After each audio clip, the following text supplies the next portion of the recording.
क्या देश एक बार फिर लॉकडाउन की तरफ बढ़ रहा है? ये सवाल इसलिए क्योंकि दिल्ली समेत कई राज्यों में पाबंदियां बढ़ा दी गई हैं। दिल्ली में वीकेंड कर्फ्यू लगाया गया है। कई और राज्यों में भी जिस तरह से कोरोना के मामले बढ़ रहे हैं, उसे लेकर लॉकडाउन के आसार बनते दिख रहे हैं। इस तरह से तेजी से बढ़ रहा है तो हमें किसी भी विकट परिस्थिति के लिए तैयार रहना चाहिए। जो हमारे आयुक्त है, जो हमारा राज्य सरकार है और जो हमारा केंद्र से आने वाली जो नियमावली है, वो कह रहे हैं कि ऐसे ही 20,000 के ऊपर रुग्ण पाए जा रहेंगे तो लॉकडाउन लगाना जरूरी होगा। देश के 2 महानगरों में लॉकडाउन की आहट एक बार फिर साफ साफ सुनाई देने लगी है।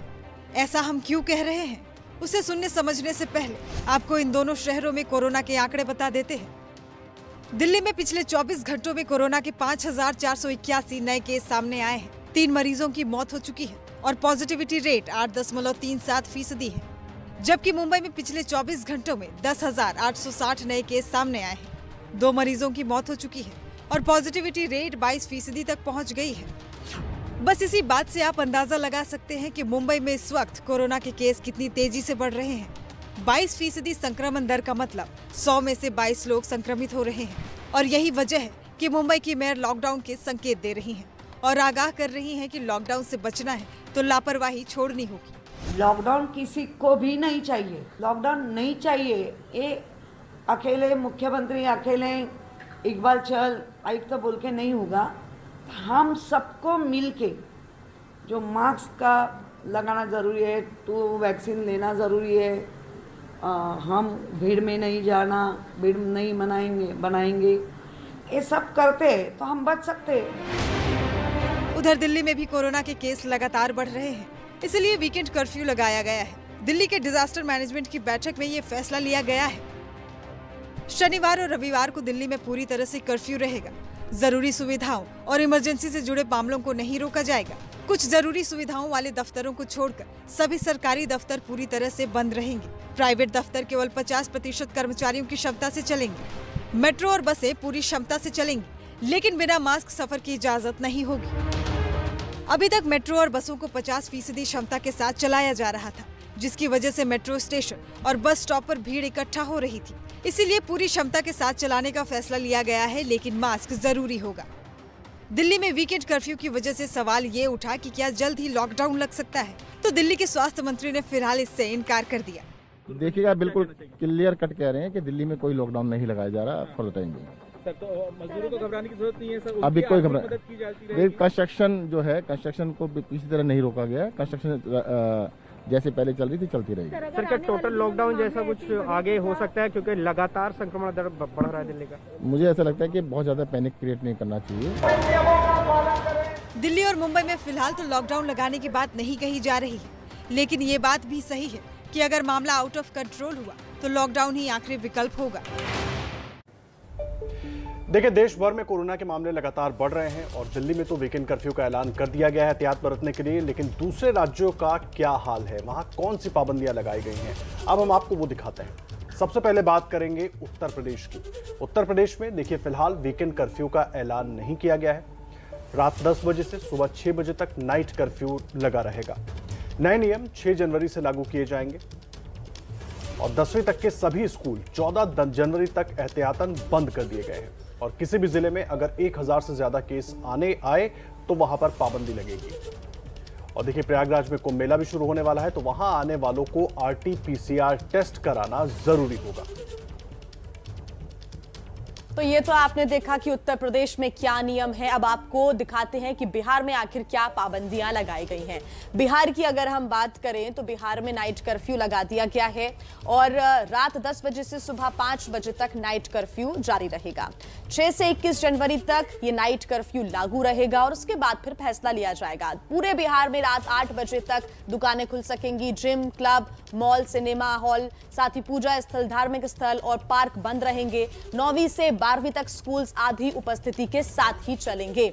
8वीं तक की क्लासेस नहीं लगेंगी, सिर्फ ऑनलाइन पढ़ाई होगी। सरकारी निजी दफ्तर भी 50% कर्मचारियों के साथ ही चलेंगे ताकि सोशल डिस्टेंसिंग का पालन हो सके।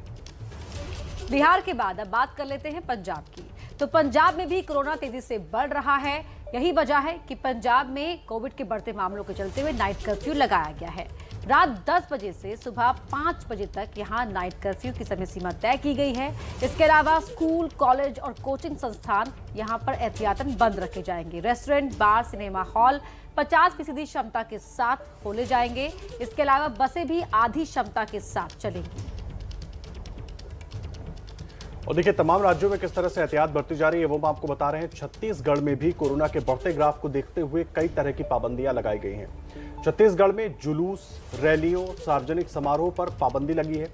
सामाजिक, सांस्कृतिक और खेल आयोजनों पर भी रोक लगाई गई है।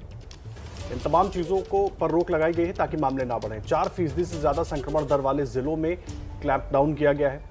4% से ज्यादा संक्रमण दर पर जिले में स्कूल बंद, mall, cinema hall, restaurant, gym में 1/3 लोगों को ही प्रवेश मिलेगा ताकि मामलों को बढ़ने से रोका जा सके। तो एहतियात उठाए जा रहे हैं। कर्नाटका में क्या हाल है वो भी आपको हम बता देते हैं। तो छत्तीसगढ़ के बाद बात कर लेते हैं कर्नाटक की। बेंगलुरु से भी कोरोना संक्रमण की रफ्तार तेज है। ये खबरें लगातार सामने आ रही हैं। क्या पाबंदियां हैं वो आपको हम बता रहे हैं। शुक्रवार से वीकेंड कर्फ्यू यहां पर लागू करने का ऐलान किया गया है। अगले 2 हफ्तों के लिए वीकेंड कर्फ्यू लगाया गया है। साथ ही साथ रात 10 बजे से सुबह 5 बजे तक नाइट कर्फ्यू जारी रहेगा। यहां पर भी रेस्टोरेंट, बार, सिनेमा हॉल आदि क्षमता के साथ खुल सकेंगे। सिर्फ आधी क्षमता के साथ यहां पर लोग पहुंच सकेंगे। तो हम लगातार कह रहे हैं कि लापरवाही के आगे लॉकडाउन है। अगर आप लापरवाह रहेंगे तो कोरोना के बढ़ते मामलों पर रोक नहीं लग पाएगी। तो कोरोना पर लापरवाही खत्म होने का नाम नहीं ले रही है। जब जनता का नेतृत्व करने वाले नेता ही नियम कायदों को अपने मुताबिक इस्तेमाल करें तो भला उसका पालन कौन करे। माना जा रहा है कि ओमिक्रॉन कम गंभीर है, लेकिन कम गंभीर होने के बाद भी ये कैसे खतरनाक है इस रिपोर्ट में देखिए।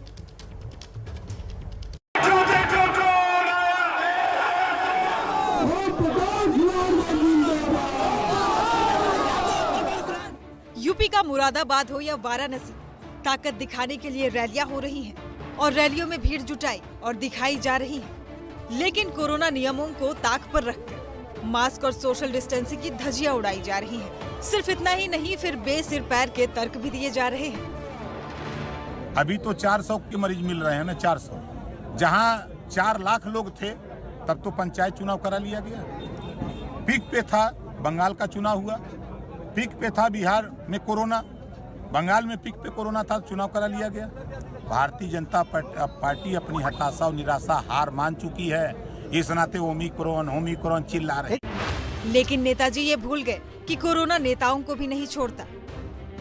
दिल्ली के मुख्यमंत्री अरविंद केजरीवाल, कांग्रेस के प्रवक्ता रणदीप सुरजेवाला, दिल्ली बीजेपी के पूर्व प्रदेश अध्यक्ष मनोज तिवारी, ये तीनों अलग पार्टियों के नाम बता रहे हैं। कोरोना पार्टी नहीं देखता, राज्य नहीं देखता, लेकिन नेताओं को ये समझ नहीं आता।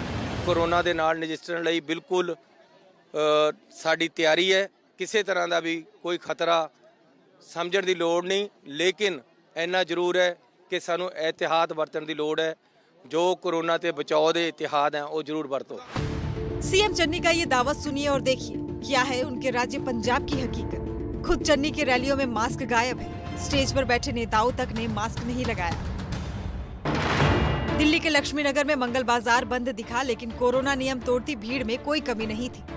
यही हाल लाजपत नगर में भी नजर आया, जहां नियम तो बने लेकिन पालन नहीं हुआ। मुख्य गेट पर चेकिंग थी तो लोग दूसरे रास्तों से धड़ल्ले से एंट्री कर रहे थे। लोग ओमिक्रॉन को कम गंभीर मान रहे हैं, लेकिन ब्रिटेन के उदाहरण से समझिए कि कैसे कम गंभीर होते हुए भी ओमिक्रॉन पर लापरवाही भारी पड़ जाएगी। ब्रिटेन में पहली बार एक दिन में 2 लाख से ज्यादा केस सामने आए हैं। नतीजा देखिए, अस्पतालों में भर्ती होने वालों की तादाद बढ़ गई है। हालांकि पिछले वेरिएंट के मुकाबले ओमिक्रॉन में सिर्फ 1/3 लोगों को अस्पताल की जरूरत पड़ रही है, लेकिन रिकॉर्ड केसों के चलते अस्पतालों पर बोझ बढ़ गया है। दूसरा ये कि ओमिक्रॉन मेडिकल स्टाफ को भी संक्रमित कर रहा है और इसीलिए अचानक ही ब्रिटेन में डॉक्टरों और मेडिकल स्टाफ की कमी होनी शुरू हो गई है। भारत में लगातार मेडिकल कॉलेज में जूनियर डॉक्टरों के कोरोना संक्रमित होने के सामने आती खबरें बता रही हैं कि संकट सामने खड़ा है और हम रेत में मुंह छिपाकर इसका सामना नहीं कर सकते।